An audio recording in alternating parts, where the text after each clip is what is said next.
ಭಾರತದ ಸಂವಿಧಾನ ಪೀಠಿಕೆ ಭಾರತದ ಜನತೆಯಾದ ನಾವು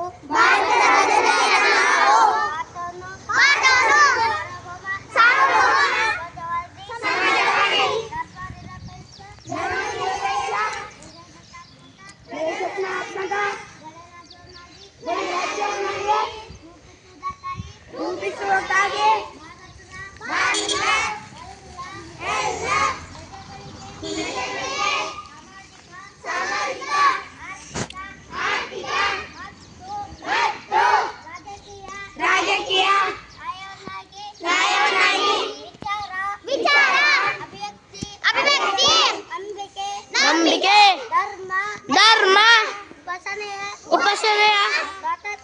ಸ್ವಾತಂತ್ರ್ಯ ಸ್ಥಾನಮಾನ ಅವಕಾಶಗಳ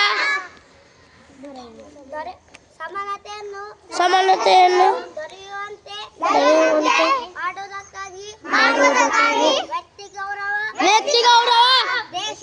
ದೇಶದ ಏಕತೆ ಮತ್ತು ಸಮಗ್ರತೆಗಾಗಿ ಎಲ್ಲರಲ್ಲಿ ಭ್ರಾತೃತ್ವ ಭಾವನೆ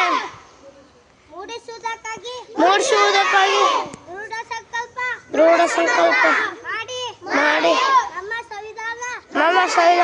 ಸಭೆಯಲ್ಲಿ 1949ನೇ ನವೆಂಬರ್ ತಿಂಗಳ 26ನೇ ದಿನದಂದು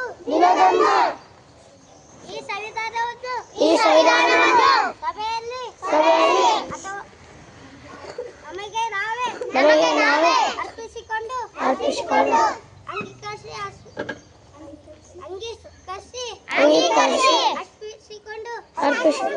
ಶಾಸನವಾಗಿ ವಿಧಿಸಿಕೊಂಡಿದೆ.